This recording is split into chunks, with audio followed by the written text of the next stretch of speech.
A todos, bem-vindos aqui a mais uma live. Hoje é a primeira vez que vou receber pela segunda vez o mesmo convidado, e o convidado de hoje é o Rui Simas, que é consultor erótico. Então hoje vamos estar a falar sobre as linguagens do prazer, ok? Bem-vindos a quem já está aqui a chegar. Vou-vos dizendo também que podem aproveitar aqui esta live para fazer as vossas questões, para colocarem as vossas dúvidas, está bem? Vou colocar aqui no comentário. Vamos esperar aqui que o Simas entre. Então, vou pôr aqui. Bem-vindos a quem já está aqui a chegar. Vamos aqui fixar aqui o comentário. Ora aí está. Pronto. Já temos então aqui o Rui a chegar. Vamos aqui receber o Rui. Se me conseguem ouvir bem. Rui, já aceitei o teu Olá, pedido. Já estás aqui. sim, Ok. olá, Alô, boa noite. boa Tudo noite, bem? tudo. Consegues me ouvir bem? Consigo. Consigo Boa, ouvir bem, sim. ok. Peço a quem está aqui a assistir-nos para confirmarem que também conseguem nos ouvir bem aos dois, sem eco, está tudo Sim. certo. Rui, Olá, bem-vindo uma vez mais aqui a estas lives. uhum. Grata pela tua disponibilidade para estares aqui e para Sempre um nos prazer. falar aqui de outros tópicos.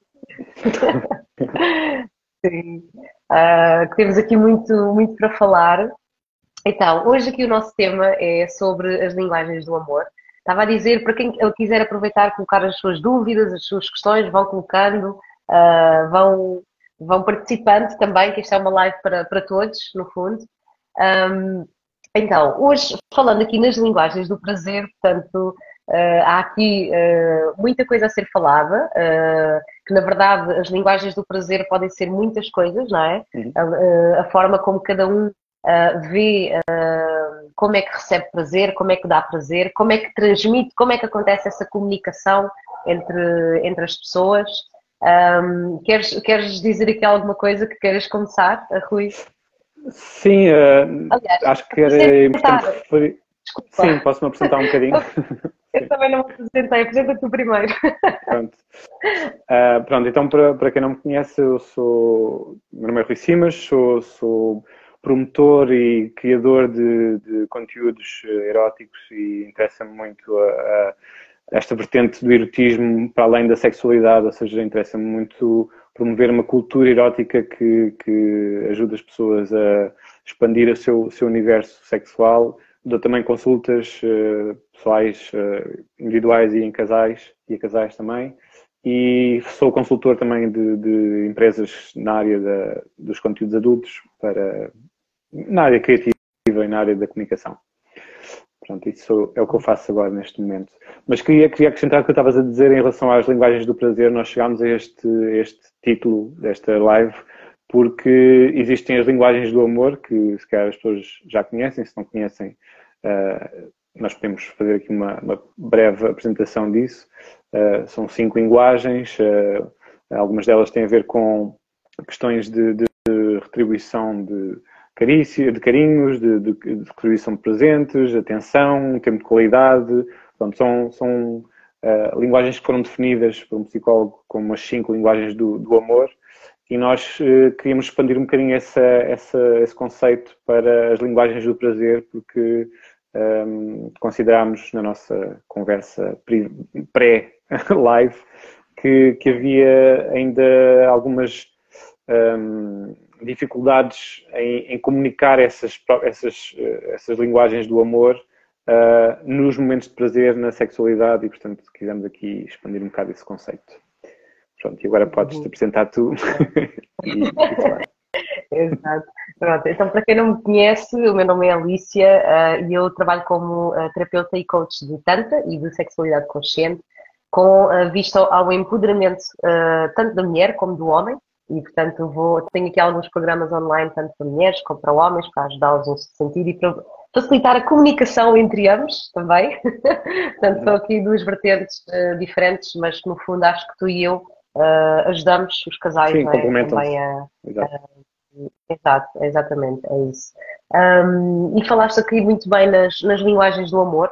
Há pessoas que eventualmente nunca ouviram falar, se calhar outras já assim por alto, outras já sabem exatamente o que é, e estavas a falar exatamente disso. Porquê? Porque às vezes uma das dificuldades do casal é que um pensa que está a mostrar amor pelo outro e que o outro está a entender que ele está a mostrar amor, e vice-versa, não é? E depois essa comunicação não está a acontecer. Porquê? Porque as duas pessoas têm diferentes linguagens do amor, ou seja, eu reconheço que a outra pessoa me está a dar amor quando ele me faz isto ou quando ele me faz aquilo, não é? No entanto, se a pessoa fizer uma linguagem que eu não reconheço como amor, vou dizer, mas tu não me dás atenção, tu não me dás amor, não é? E quantas vezes isto acontece entre os casais? Ou seja, de alguma forma, todos nós, em casal, temos a necessidade de nos sentirmos amados e de nos sentirmos respeitados, não é? E valorizados e sermos vistos, não é? Pelo outro. Então, para isso, nós, de alguma forma, para que isso seja reconhecido, nós precisamos receber amor nessa nossa linguagem, não é? Sim, sim, há também aqui a questão de, que nós também falámos sobre isso, que é quando, quando existem como é que eu ia dizer, estas definições ok, há 5 linguagens do amor e agora vamos definir as linguagens e agora vamos ver onde é que as pessoas se enquadram nestas linguagens. Isto tem um lado construtivo e um lado destrutivo, digamos assim, que é, o lado construtivo é, se nós estivermos um bocadinho perdidos na relação e precisarmos de um guia, de uma coisa que nos ajuda a definir os nossos comportamentos, os nossos pensamentos e também ajuda a ler a outra pessoa, porque é isso, sobretudo é essa a dificuldade que existe nas relações, não é? Como é que nós adivinhamos o que é que a outra pessoa é, o que é que a pessoa pensa. Então, se tivermos estas guias, ajudam-nos também um bocadinho a ter uma base de critério para podermos aceitar as diferenças da outra pessoa. Essa é que é basicamente a estratégia que as linguagens do amor promove, que é, se nós definirmos aqui uma definição, nós conseguimos pôr-nos dentro dessa definição. E, portanto, se a outra pessoa for diferente de nós, nós conseguimos categorizar o comportamento da pessoa e, portanto, é mais fácil para nós racionalizar as nossas emoções, digamos assim. Portanto, se a outra pessoa é uma pessoa mais de contacto físico e nós somos uma pessoa mais de momentos de qualidade, nós conseguimos categorizar essas nossas preferências, digamos assim, e, portanto, é mais fácil nós ajustarmos, como estavas a dizer, ajustarmos à realidade dos outros. Essa é a base de existência de uma linha estratégica para a definição das linguagens do amor.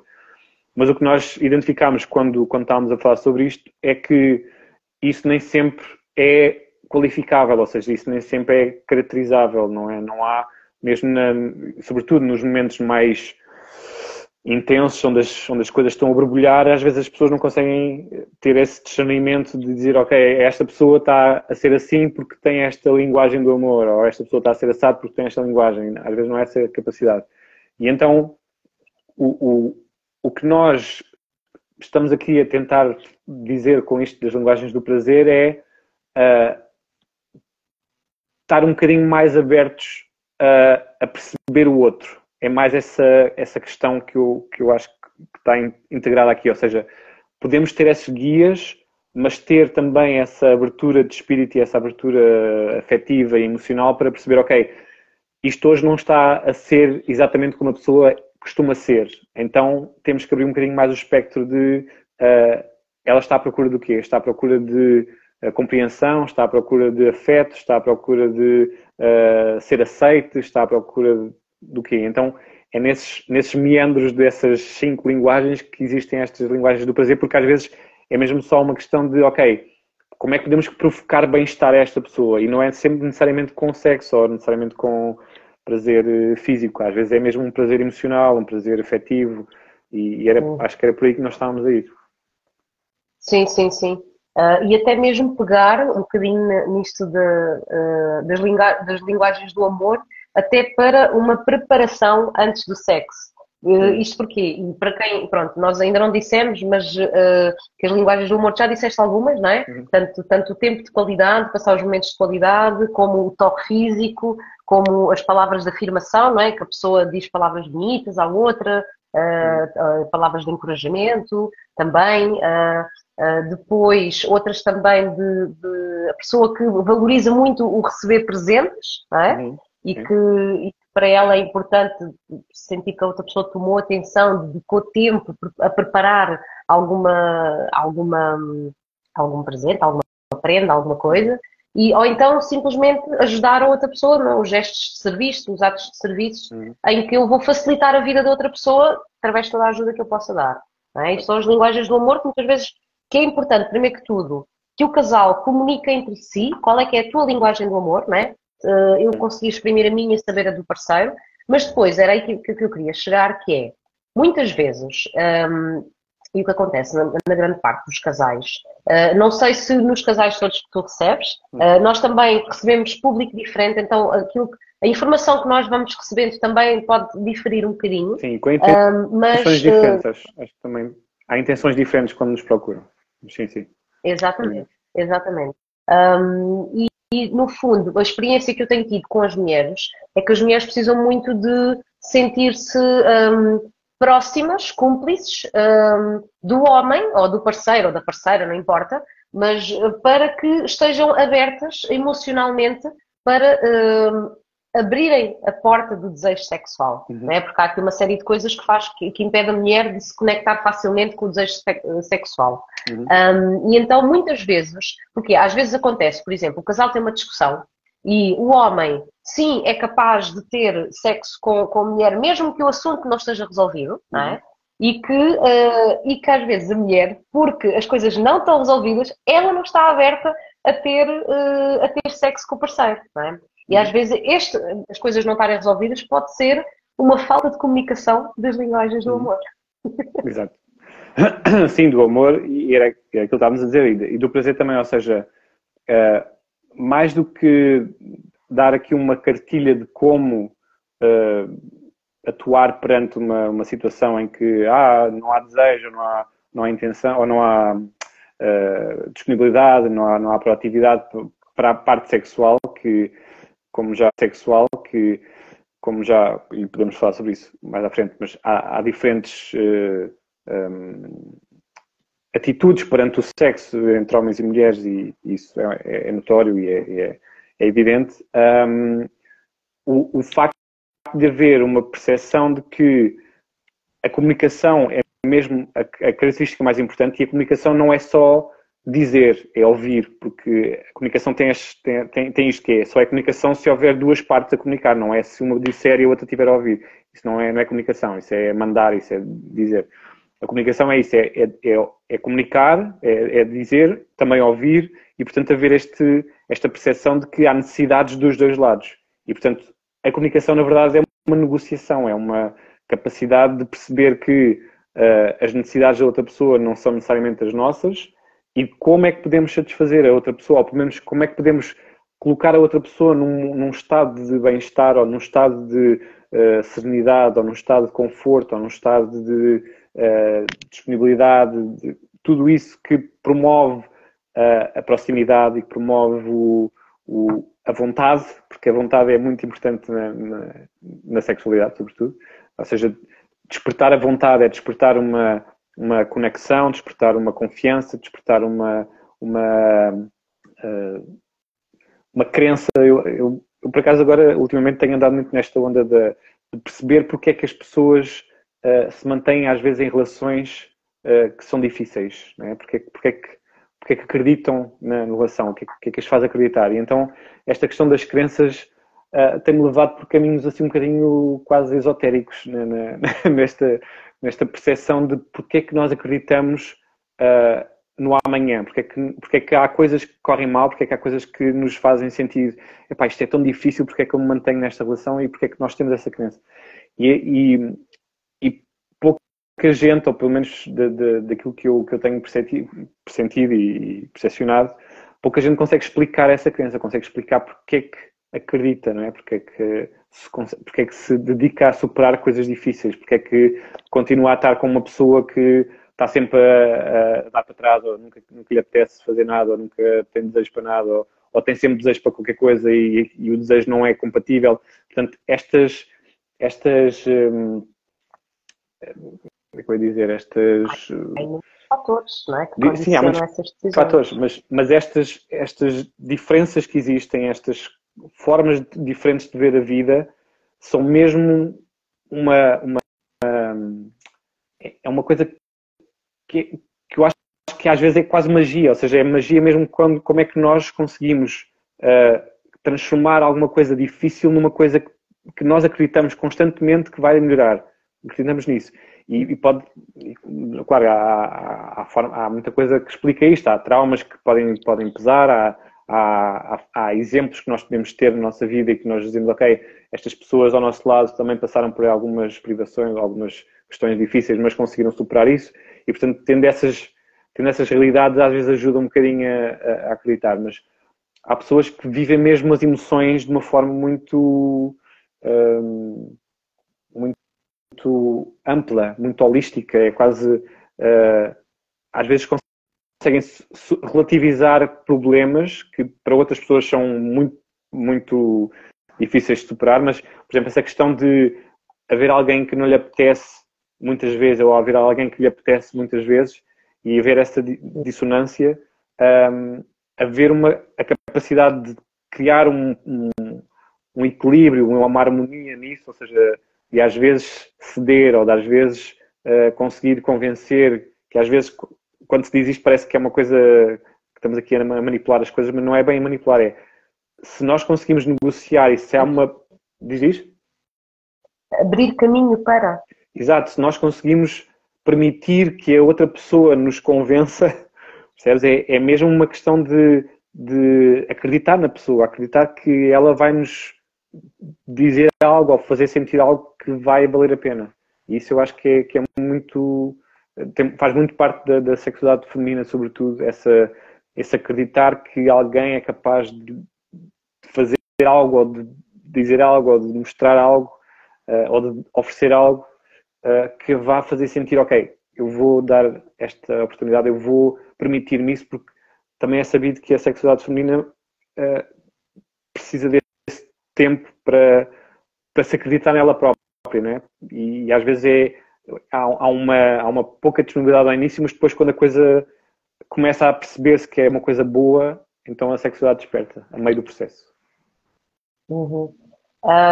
Entendo o que tu estás a dizer. Eu trabalho essencialmente com isso, ou seja, a realidade que eu conheço e também que são aquelas mulheres que acabam por chegar até mim, são dessas mulheres que não têm quase desejo sexual, tentam fugir à relação sexual, ou seja, não tomam iniciativa, mas também o que é comum e que eu reparo, acabam por ter, primeiro que tudo, não se valorizam o suficiente, não confiam em si mesmas, às vezes têm problemas com o corpo, às vezes não, grande parte delas têm uma série de crenças limitantes na forma como a mulher deve viver a sua sexualidade, que acaba por ser isso que acaba por destruir completamente o desejo.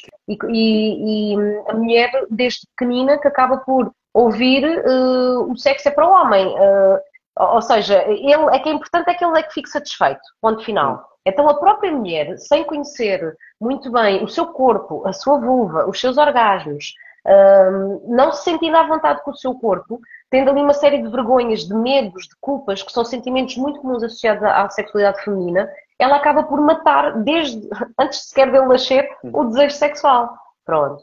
Então, e no fundo, o trabalho que eu faço acaba por ser ajudá-las a desconstruir tudo isso para resgatar esse desejo sexual, porque o desejo sexual, sim, pode ser construído, e eu sei exatamente aquilo que tu falas, que é, ao início a mulher, o homem tenta levá-la, não é?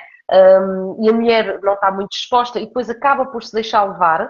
Porquê? Porque, no fundo, a mulher acaba por estar muito na mente, nos seus problemas, em todas as situações que tem que gerir do seu dia-a-dia, não é? Para além de todas estas crenças e, às vezes, a sexualidade ser completamente ao lado, é quase como pronto, olha, sou mulher dele, então tenho que fazer sexo. Pronto, e depois no fundo, quando se entregam, até conseguem desfrutar um bocadinho, algumas, outras não, não é? Mas aí cabe, e voltando então às linguagens do prazer, cabe perceber também o que é que o homem procura, não é? Quando quer a relação sexual, se o homem está, e isto acontece muitas vezes só focado exclusivamente na penetração, não é? E a sexualidade e a interação entre duas pessoas vai muito mais além do que é a penetração. Vamos dizer que a penetração é ali a parte final, vamos dizer assim, mas isso, se calhar, depois depende da perspectiva, não é? Porquê? Porque muitas vezes a mulher acaba por, e nós chegámos a falar sobre isso, não é? Tu próprio chegaste a comentar isso da mulher muitas vezes procurar esse carinho, esse afeto, ser vista, ser tocada, ser acarinhada. Não sei se queres falar um bocadinho sobre isso e que Sim, o homem acaba por... Diz. Sim, não, eu ia dizer é que eu acho que é aqui que nós começamos a divergir um bocadinho a nossa experiência profissional, digamos assim, porque eu não lido com mulheres que procuram, ou melhor, que têm essa realidade de se deixar levar pelos maridos. Eu não lido muito com essa realidade, ou seja, há mulheres que procuram por essa razão, mas a maior parte das mulheres e casais que me procuram têm uma sexualidade já mais ou menos resolvida e, portanto, a questão não é tanto eu deixar-me levar pelo meu marido, é mesmo é mesmo mulheres que já querem ter relações sexuais, gostam de ter relações sexuais, têm muito prazer com a relação que têm com os maridos, mas querem potenciar essa relação, querem expandir um bocadinho esse universo, para não ser só sempre o mesmo, percebes? Portanto, eu apanho com essa fase já mais madura das relações, não apanho com essa dúvida existencial. Mas o que tu disseste tem a ver com aquilo que eu estava a dizer, que é em relação às crenças, ou seja, há mulheres que vêm com crenças, e sim, claro que isso existe e pesa imenso sobre todas as pessoas com quem eu também trabalho, ou seja, há muitos mitos, há muitas crenças, muitas ideias pré-concebidas, muitos ensinamentos, também experiências de vida, ou seja, não é só o que nos dizem quando nós somos pequenos e quando estamos a crescer, mas também os exemplos que vemos aos nossos lados, as referências que temos de relações familiares ou de amigos, que também nos mostram como é que a coisa pode correr bem ou correr mal, ou o que é que podemos exigir ou não dos nossos parceiros. Mas eu trabalho mais com pessoas que já têm essa parte mais ou menos resolvida e que não é só as mulheres. Portanto, há homens que têm muitas crenças e muitos mitos e muitas coisas a pesar sobre eles, não é? E que então, sobretudo quando há mulheres já muito confiantes e com muita autoestima, com homens que não têm essa autoestima, então ainda é mais complicado porque há uma...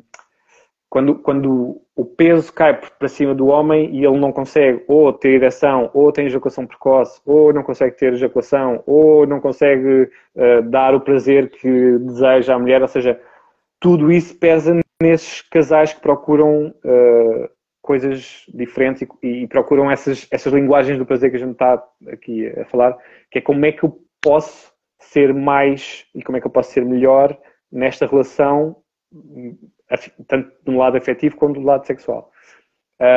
E, portanto, eu não lido muito com essa ideia da mulher submissa que está a deixar-se levar pelo homem. Eu lido com a ideia de que há uma vontade, como é que eu ia dizer? Há um jogo assumido de a mulher fazer com que haja como é que eu ia dizer? Haja uma capacidade do homem mostrar que realmente a deseja, que realmente sabe o que é que está a fazer, que realmente quer aprender, que realmente está disponível. Ou seja, há uma exigência das mulheres para que os homens sejam melhores e mais intensos e não sei o quê. E, portanto, a diferença é esta, não é tanto como é que ele me vai convencer, se ele me convencer, eu vou dar tudo. Mas ele precisa de me convencer porque eu estou a jogar este jogo. Porque eu sei que este jogo estimula o homem, percebes? E do lado dos homens é ao contrário. Do lado dos homens eu tenho que ser bom a fazer aquilo que eu faço, tenho que conhecer perfeitamente o corpo dela, tenho que saber como é que são as técnicas e as coisas e as práticas e as posições, tenho que saber o máximo para que ela não saia defraudada desta experiência que nós vamos fazer e que é uma experiência fora da nossa zona de conforto, que é, imagina, experimentar coisas ligadas ao BDSM, experimentar coisas de relações extraconjugais ou não monogamia.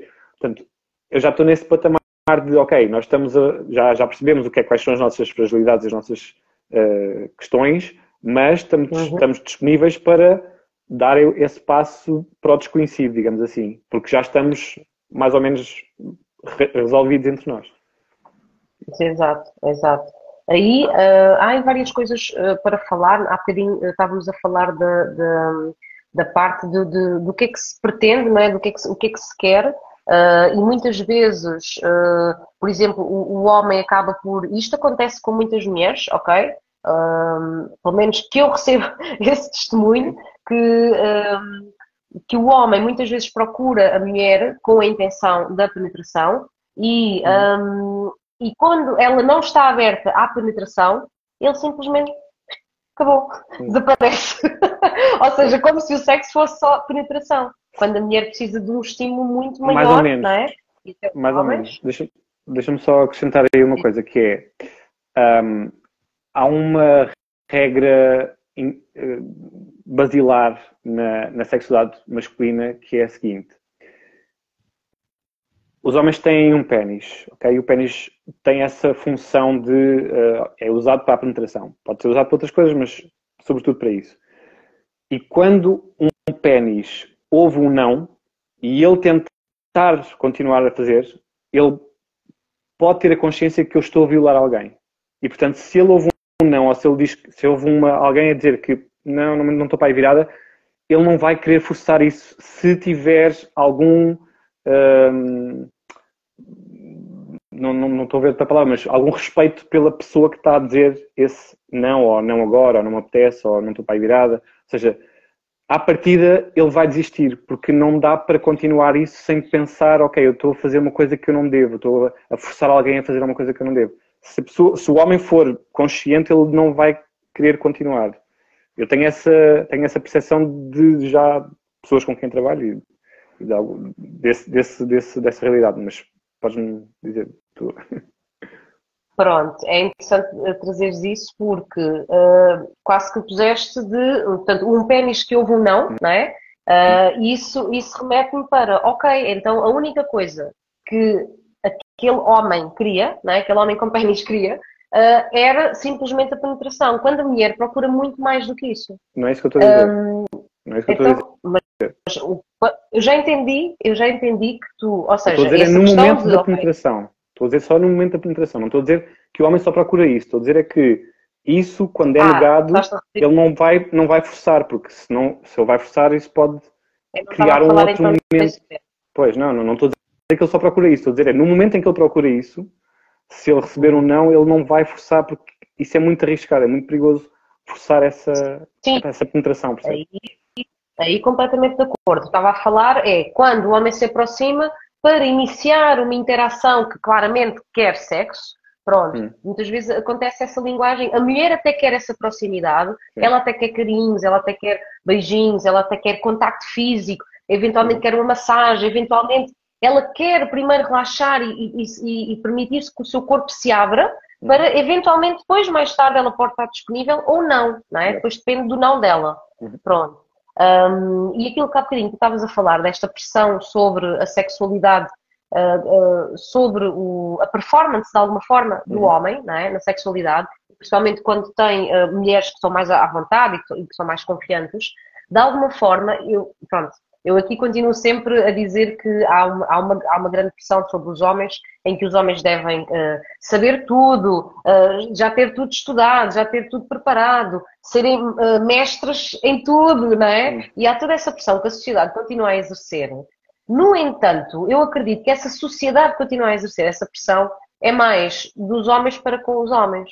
Porque as mulheres, como não sentem essa pressão sobre si mesmas, e então a maior parte, bem, não posso dizer que é a maior parte, mas um grande número de mulheres que são pessoas compreensivas e que sabem que não são perfeitas e que sabem que também vão errar em qualquer momento ou vão falhar alguma coisa. Ou seja, muitas vezes o homem, principalmente quando há cumplicidade, quando há já alguma confiança entre o casal, o homem às vezes podia, sim, partilhar algumas dessas dificuldades, inseguranças, dúvidas, questões com a sua parceira. E isso muitas vezes não acontece, porque ele não quer dar parte fraca. Quando ela seria, se calhar, a pessoa mais welcoming, mais de, sim, claro, mas fala comigo e vamos os dois encontrar uma estratégia. Olha, posso ajudar com isto, ou o que é que achas daquilo? Ou seja, de haver essa discussão, porque muitas vezes isso acontece e a mulher tende a pedir ajuda, não é? Para resolver às vezes uma situação que o homem raramente quer pedir ajuda, não é? Seja para aquilo que for. Mais ou menos. Então, mais ou menos. Eu digo mais ou menos porque eu já te disse isso. A mim, só houve homens a pedirem-me conselhos de como é que dão prazer às mulheres. Nunca tive mulheres a perguntarem como é que dá prazer a um homem. Foi sempre os homens a tentar perceber como é que se pode dar prazer às mulheres. E agora, podes-me dizer que é por causa da pressão social? Epá, sim, mais ou menos. É por causa dos homens exigirem isso dos outros homens? Sim, também, mais ou menos. Também é sobre as mulheres exigirem isso aos homens? Sim, também, é por aí. Mas é sobretudo porque, claro que isto pode ser questionável, mas a sexualidade, o prazer feminino é um prazer que exige muito mais conhecimento das coisas.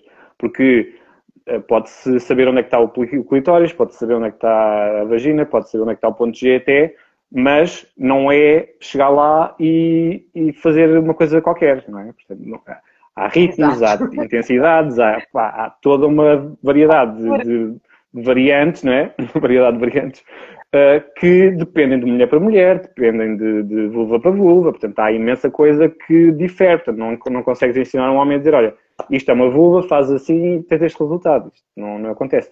Sobretudo para além daquilo que tu disseste também, o estado de espírito da mulher implica muito no seu prazer. Portanto, não é só chegares ao pé de uma vulva e meteres os dedos ou meter a língua e aquilo está bom, não. Tem que haver uma disponibilidade mental da mulher para poder ter um orgasmo. Enquanto um homem pode ter um orgasmo mesmo se não quiser. Mesmo quando não quer. Mesmo quando está a tentar tudo para evitar ter orgasmo, ele consegue ter. Percebes? E, portanto, esta realidade é muito diferente. Um homem não nasce com esta percepção de que é preciso algo mais para além de uma manipulação mecânica quase do seu órgão.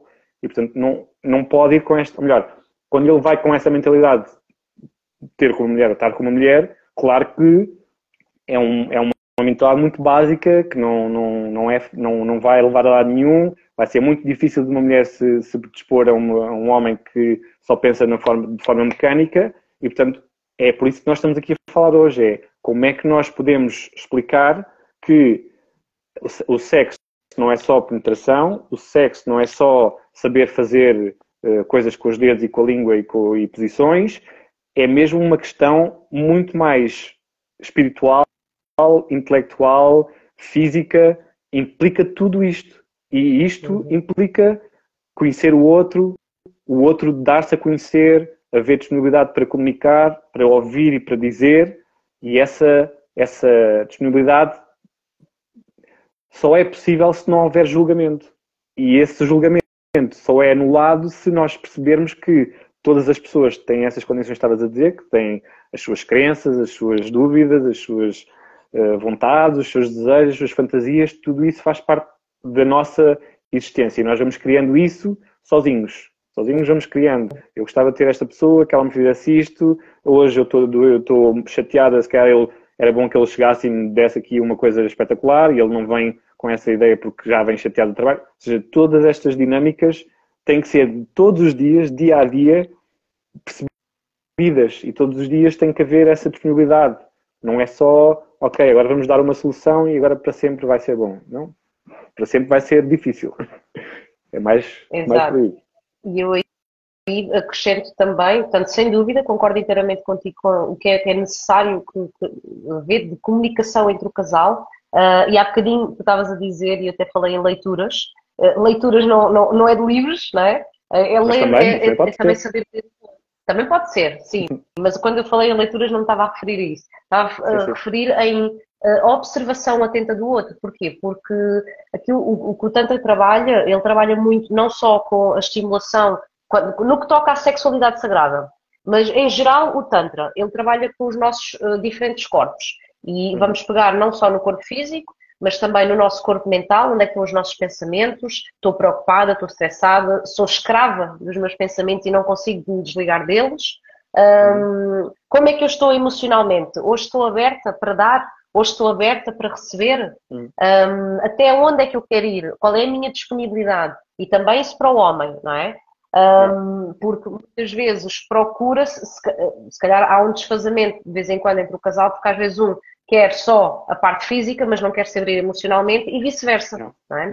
Então isso também é uma linguagem do prazer, de alguma forma, e também perceber energeticamente como é que o outro se sente, não é? Se eu vejo que o outro chega arrasado a casa, não é? E vou dizer, bora, vamos! Não é? Então também é preciso ler também como é que o parceiro se sente. Primeiro que tudo, ler a mim, não é? Como é que eu me sinto? O que é que eu estou a precisar hoje? Então é muito de, primeiro que tudo, eu falar comigo mesmo, a perceber o que é que eu preciso hoje, qual é a minha necessidade, como é que eu me estou a sentir, o que é que eu estou disposta a fazer, até onde é que eu estou disposta a ir, o que é que eu pretendo, não é? E depois também tentar perceber isso do outro. E isso muitas vezes não é necessariamente só verbalmente, mas à medida que o casal se começa a conhecer, não é? E que se à partida gostam do outro, há uma cumplicidade, eles começam-se a conhecer e começam a conseguir fazer essa leitura. Muitas vezes não há atenção para isso. Porquê? Porque pensa só no desejo sexual que é físico, ponto final. E na ereção e no... pronto. E na tumefação dos genitais, etc. No entanto... Tumefação, sim. Tumefação, entumecidos, não é tumefação. Bem, agora estava a falar. Pronto. Sim, porque isto para a mulher, aliás, para o pênis é muito fácil dizer, não é? Ereto. Mas esse é um detalhe super importante e que é também mas o clitóris também, o clitóris também fica.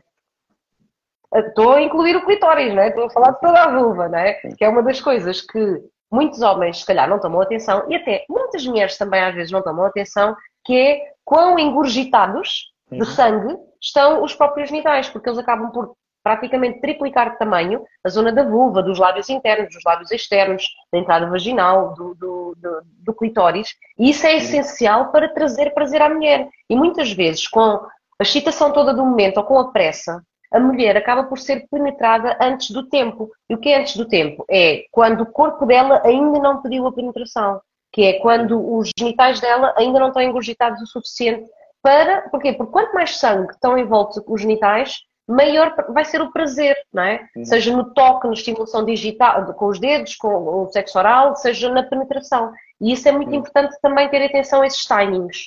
Pronto. Para que tudo corra da melhor maneira, não é? Para que haja prazer imenso para todos. E, portanto, isso é uma das questões também, mas lá está, ter também atenção e haver essa conexão e a forma de trazer essa espiritualidade ao sexo também, à sexualidade, é também a forma como eu me permito envolver com o outro. Como é que eu me entrego ao outro? Eu estou só a ver a cara bonita e o corpo bonito que eu tenho aqui à frente, não é? E quero só desfrutar do meu orgasmo? Ou eu quero me conectar verdadeiramente com o outro? Eu quero sentir a emoção do outro? Eu quero que estejamos alinhados, que estejamos sintonizados na mesma frequência, não é? Então é aí que entra a parte da espiritualidade e é onde entram também outros tipos de experiências que o Tantra abre, essas experiências, não é? Quando a pessoa se consegue estar em presença total e estar atenta a tudo aquilo que está a acontecer dentro dela, onde é que estão o foco dos seus pensamentos, onde é que está as suas emoções, como é que estão, o que é que ela está a sentir, como é que ela está a transmitir tudo isso ao parceiro, como é que está a fluir a energia entre os dois corpos, não é? Como é que acontece essa comunicação entre o casal? Então isso é algo muito bonito de acontecer e de co-criar entre duas pessoas e que no fundo é aquilo que acaba por trazer, na minha opinião, não quero se calhar abranger isso para todos, mas na minha opinião é aquilo que acaba por trazer muito, muito preenchimento e muita plenitude no fim do ato sexual. Que é quando houve essa troca, essa verdadeira troca em todos os corpos, em todos os níveis. Sim. O que eu tenho a dizer em relação a isso é que essa é exatamente a questão que me fez apostar no erotismo em vez de apostar na sexualidade, que é, eu não vejo isso só no momento do sexo, eu vejo isso constantemente. Ou seja, aquilo que eu aprendi com o Tantra foi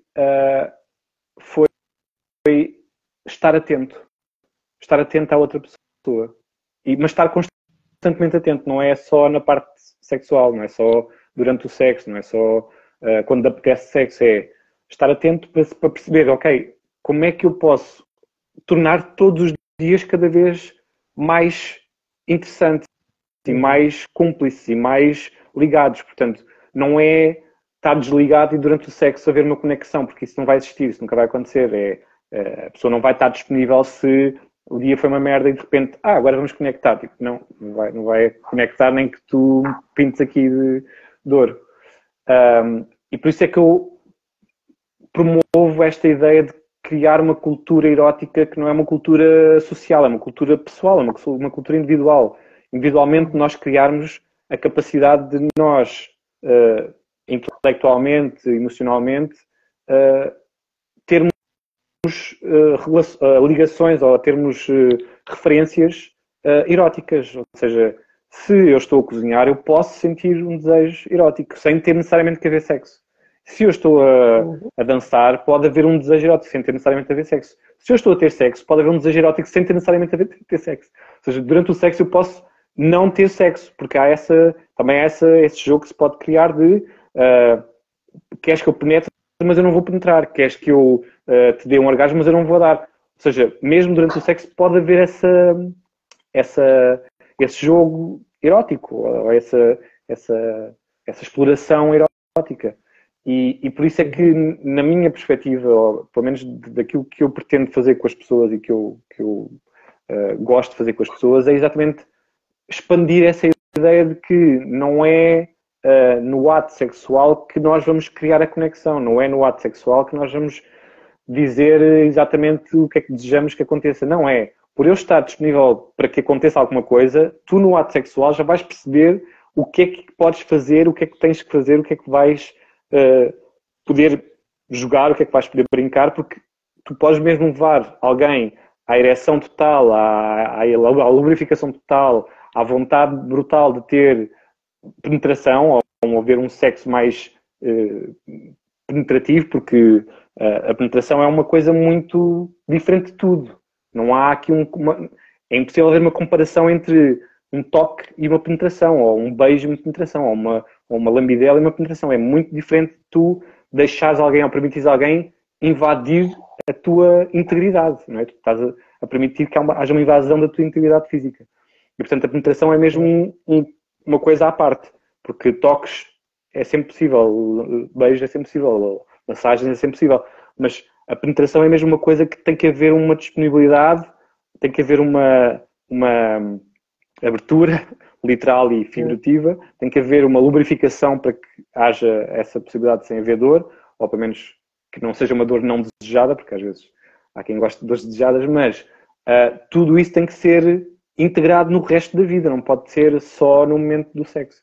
E por isso é que quando te ouço falar sobre pessoas que vêm com questões de não me dou bem com o meu marido, mas ele se calhar convence-me e deixa-me levar, isso para mim não faz muito sentido, eu não consigo ajudar essas pessoas, não consigo dizer, ok, então durante o sexo vocês vão ter que pôr lubrificante, ou alguém vai ter que dar mais beijinhos ou fazer mais massagens. Não, isso não vai resultar, porque a cabeça não vai estar lá, a minha vontade não vai estar lá, eu vou sentir que alguém me está a convencer a fazer alguma coisa, e não é isso não é fixe, porque mesmo que o sexo depois seja bom, ou que haja, sei lá, ponham velas e a coisa seja toda romântica, não sei o quê, o pós-sexo, que é uma coisa que também é muito importante para mim, vai ser horrível, que é, eu só me deixei convencer por causa desta pessoa, me levou a jantar ou me levou a fazer alguma coisa que eu não estava à espera e de repente, parece tudo mágico, mas depois amanhã chega ao dia outra vez e a realidade outra vez e a luz outra vez. Infelizmente, essa ainda é a realidade de muitas mulheres. Eu sei. Infelizmente. E agora tu tocaste num ponto, não indo por aí, mas por aquilo que tu falaste, que é o motivo pelo qual tu dedicaste ao erotismo e não à sexualidade.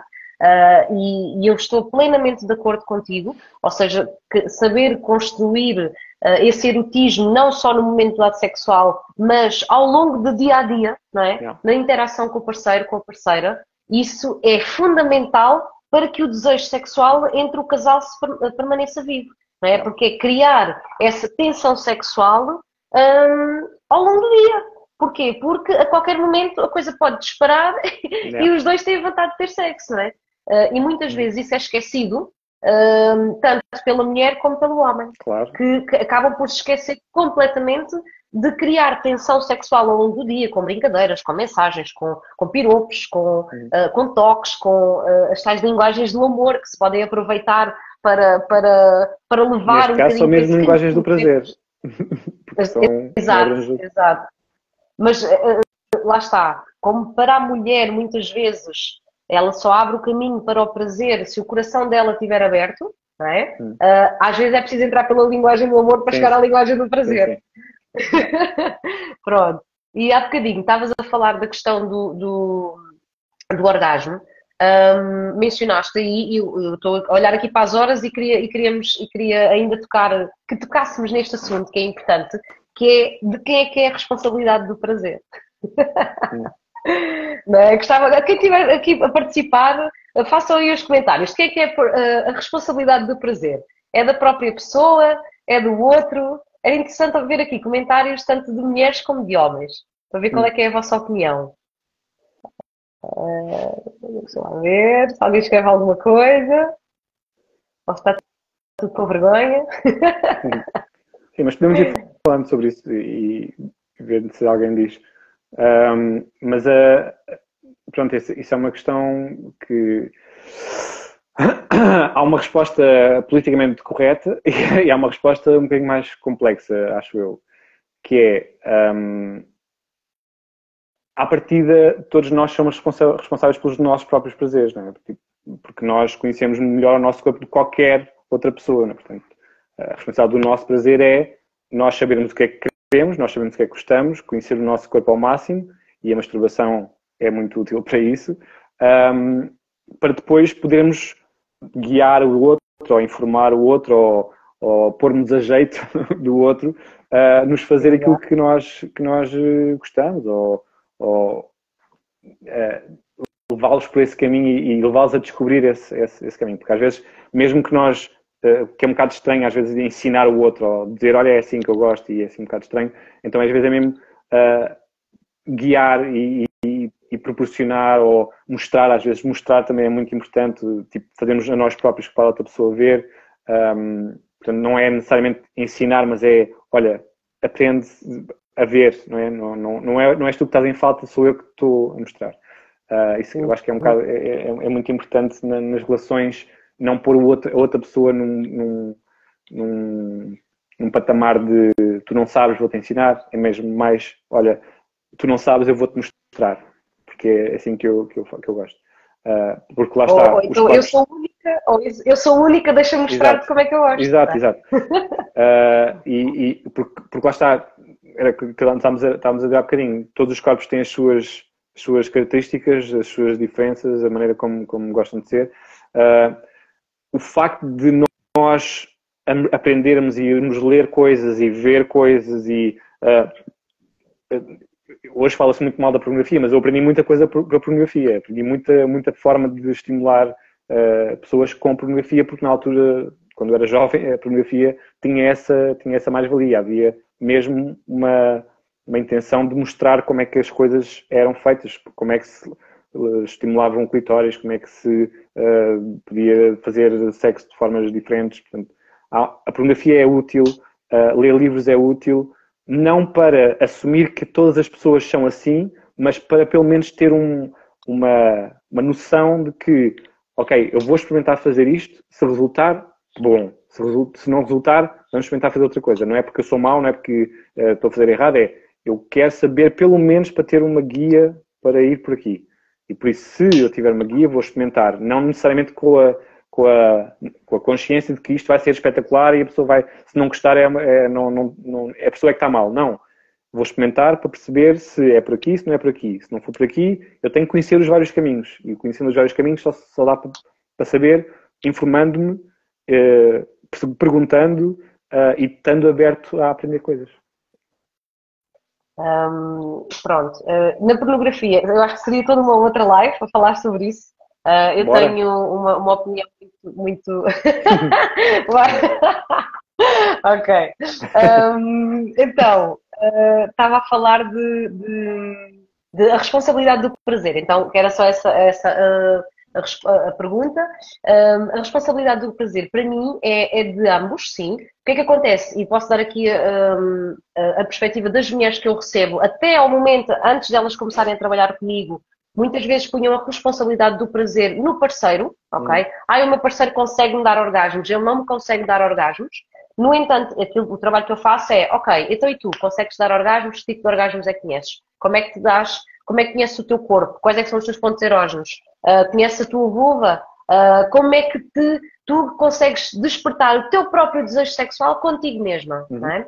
Então, porquê? Porque aí ok, então a mulher vai assumir a sua responsabilidade, vai aprender a excitar-se consigo mesma, a dar-se diferentes tipos de orgasmos, a dar-se prazer, a tocar o seu corpo, a descobrir os seus pontos erógenos. No entanto, depois, quando há uma interação sexual com outra pessoa, então aí é uma co-criação. Ambos vão criar qualquer coisa. Que é, o homem pode ser mais perito em, vamos dizer, sei lá, em sexo oral ou em penetração ou aquilo que for. Mas se a mulher estiver completamente fechada, estiver com medo, se sentir-se insegura, estiver com vergonha, não se sentir à vontade, quer dizer, não há nem movimentos, nem língua que exista que vá fazer milagres, não é? Então, pronto. Então, mas isso está para os lados, isto não é só para as mulheres, isso para os homens também. Para os lados, sim. Exatamente. Porque há outra coisa que os homens não falam, que é muitas vezes, porque, pelo menos ao pé de mulheres, mas que é isto mas que acredito que entre homens falem sim, que é também as mulheres, como é que as mulheres também são capazes de lhes dar prazer, não é? Porque há coisas que implicam um pouco mais de como é que eu vou dizer isto? Técnica. Olha que da minha experiência enquanto homem não se fala muito sobre isso. Fala-se sobre se ela demonstrou vontade, se ela foi calorosa, se ela foi energética, se teve disponibilidade, se deu tudo o que tinha a dar, mas para os homens, e digam-me se eu estiver errado, para os homens a questão do orgasmo não é o fundamental, porque os homens, na realidade, quando estão a ter sexo, estão a tentar retardar o orgasmo ao máximo. Portanto, se alguém fizer um orgasmo rápido, não é a coisa mais fixe do mundo. Ou se eles tiverem um orgasmo rápido, não é a coisa mais interessante. Portanto, não há uma necessidade de estar a contar entre homens e dizer, olha, ela deu-me um orgasmo, porque isso não é um grande feito, percebes? É mais a questão de, ok, foi muito bom, o orgasmo foi muito intenso, isso é importante, foi muito prazeroso estar com alguém que era gira, que era bonita, que era fogosa, isso é importante, mas o facto pode ter uma técnica especial, pode ter uma coisa assim surpreendente que nunca tenha acontecido, aí talvez seja uma referência, mas não ouço muitos homens a dizer, gostei muito de ter sexo com aquela mulher porque ela me deu um orgasmo rápido, ou porque ela me soube dar um orgasmo. Isso não é bem aquela... Diz isso? Rápido, também não acredito que seja essa a vontade do homem, não é? Sim, ou que me soube dar um orgasmo, tipo, não é bem essa a ideia, ou seja, imagina, ter feito um sexo oral diferente, sim, isso é uma coisa, ok, que é valiosa, que tem valor, ou que fez posições que eu nunca pensei que pudesse fazer, ou que conseguiu controlar o meu orgasmo, conseguiu manter-me numa situação durante muito tempo e foi ela que provocou o orgasmo quando quis. Isso é espetacular. Mas percebes, tipo, essas são as questões que mais são referidas. Não tanto a questão do se ela soube tocar no ponto, percebes? Ou se ela soube fazer a coisa. certo? Sim, sim, a forma como foi conduzida, não é? Como é que conduziu toda a situação. E aí da importância do orgasmo e também, bem, eu estou aqui a olhar para as horas, agora a gente ficava aqui, né? Que é essa questão da importância de, muitas vezes a mulher acaba por não valorizar o seu próprio orgasmo. Porquê? Porque como muitas têm essa dificuldade de alcançar, sim, de alcançar, de alguma forma, ou diferentes tipos de orgasmo, que a mulher acaba por não valorizar muito isso, e também tem a ver com as tais crenças limitantes, mas que de facto é mesmo importante, porque uma mulher que está satisfeita, e eu quero dizer aqui às mulheres todas, vou aproveitar, mulheres parem de fingir orgasmos. Sim, por Porquê? favor. Porque fingir um orgasmo é dizer, olha, continua a fazer assim, está tudo certo. E o que é que acontece a uma mulher que não tem orgasmo, ou uma mulher que não tem um prazer imenso, não é? Durante o ato sexual? Na próxima ela não tem vontade. Não é? E depois ela não vai ter iniciativa. E depois o homem vai ficar aborrecido, e depois vai achar que tentou não sei quantas vezes e que recebeu não sei quantas negas. Pois o homem tem muita dor da rejeição, da negação, não é? Já não quer estar comigo, ou não tem desejos por mim, não me sinto desejado, não é?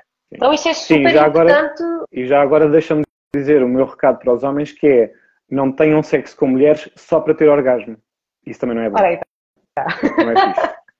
A sério, não é bom. Obrigada. Ninguém se vai sentir satisfeito com isso. Se quiserem ter um orgasmo, tenham um orgasmo sozinho.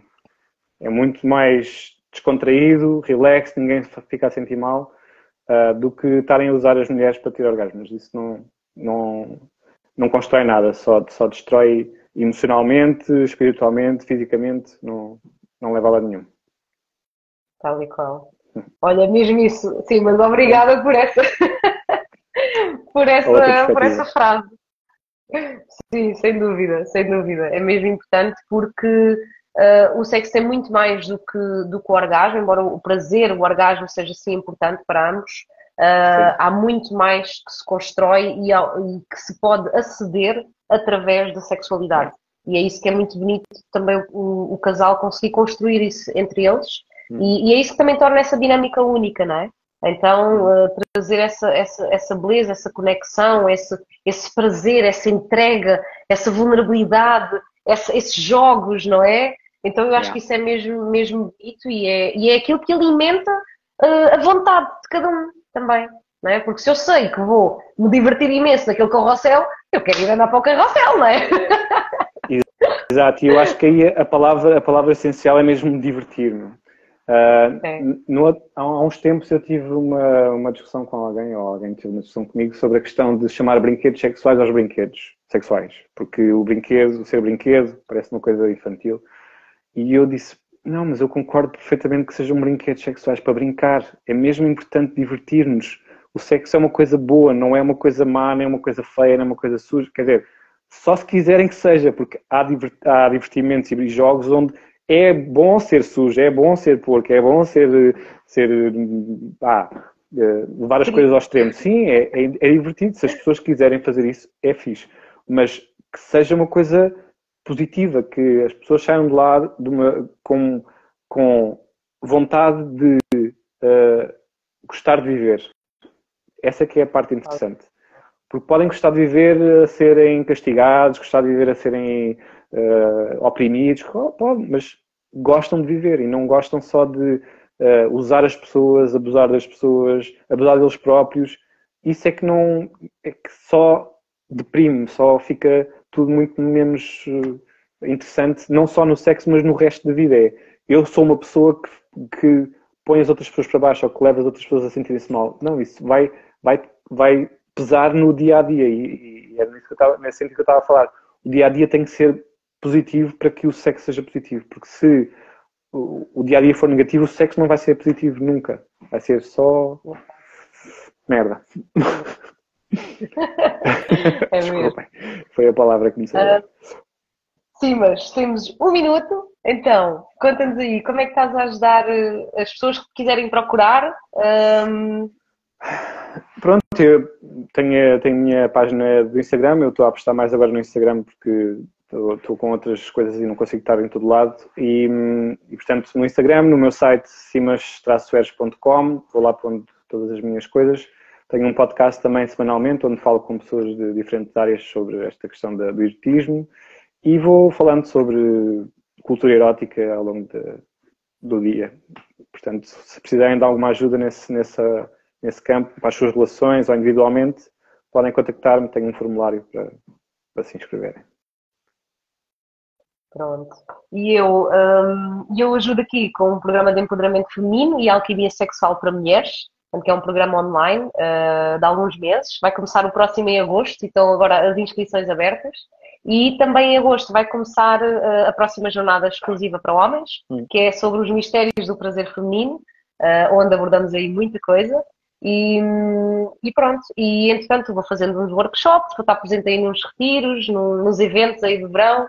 E pronto, e é isso, também contactem. Eu também faço consultas para casais, um pouco no âmbito do Tantra e da sexualidade consciente, para vos ajudar a conectar, portanto, objetivos diferentes algo um bocadinho diferentes do teu, mas já sabes, pois depende do que é que as pessoas procuram e com o que é que se identificam, não é? Sim, é complementar. Qual é a necessidade? Sim, E são tudo isto é complementar, porque É. não há uma coisa ou outra, isto tudo faz parte do mesmo. Exato.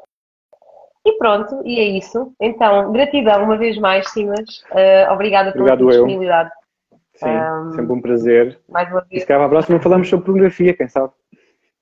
Pronto, vamos ver então. É engraçado, temos aí opiniões diferentes, não é? Falar Sim. sobre isso. Pronto, temos aí várias coisas para falar, não é? Temos opiniões aí para discutir. Sim. Mas isso é que dá sumo a isto. É isso mesmo. E faz-nos crescer e também faz-nos aprender, não é? Então, pronto, gratidão a todos que também estiveram aqui presentes, que participaram com os comentários, com as perguntas. Sim. Perguntas, não, por acaso foi comentários. E é isso. Gratidão, uma boa noite, Simas. Obrigado também. Pronto, estamos aí. E até uma próxima oportunidade. Obrigado a todos. Isso, até uma próxima então. Obrigada, uma boa noite. Tchau.